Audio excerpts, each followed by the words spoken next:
Bonjour et bienvenue dans cette vidéo de présentation de Babar. Je suis Pierre de Babar et ensemble nous allons regarder la partie autorité d'un audit avec Babar et Your Test Guru. Cette vidéo fait suite aux parties de l'audit traitant de la technique et de la sémantique avec Babar et Your Test Guru. Nous approchons donc de la fin. Ici, je vais regarder l'état des lieux du site, donc comme vous pouvez le voir, en mode host. En effet, regarder le site en mode domaine manque un peu de sens car un domaine n'est pas forcément représentatif d'un site. Voilà comment lire cet état des lieux du site. Tout d'abord, la host value est un calcul de PageRank aléatoire raisonnable, identifié donc au niveau URL et agrégé au niveau site. Cette valeur est ensuite comparée aux valeurs de notre index. Donc notre index de site. Dans notre index, à l'heure actuelle, nous connaissons plus de 1000 milliards de pages et plus de 100 milliards de sites. C'est donc une comparaison par rapport à environ 100 milliards de sites. C'est une comparaison plutôt safe. La host trust est un calcul de trust rank tel que Google l'a déposé dans les années 2000. Ces deux métriques sont à comparer aux autres métriques que vous connaissez chez nos concurrents. En l'occurrence, on est bien sur des métriques en base 100.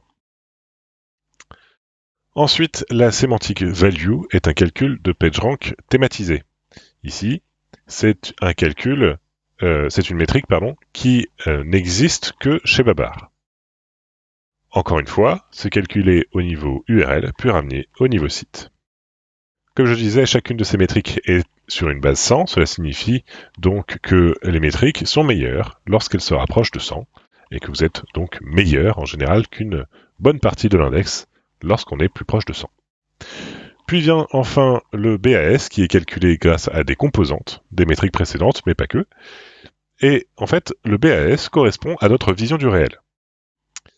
Enfin, vous pouvez identifier le nombre de backlinks, le nombre de hosts référents, ainsi que le nombre de domaines référents si ça vous est utile, mais je recommande surtout de regarder backlink et host.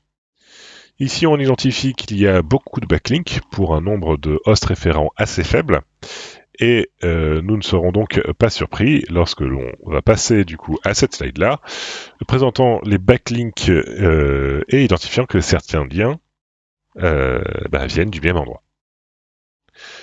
Voilà. Donc à partir de là, on peut dire attention, ces backlinks viennent du même host, il faut diversifier les hosts référents, donc éventuellement identifier des nouveaux. Des nouvelles pistes de host. C'est tout pour cette partie-là sur l'analyse des backlinks. Nous allons continuer ensuite sur la partie analyse des concurrents. Je vous laisse donc regarder la prochaine vidéo. À très vite.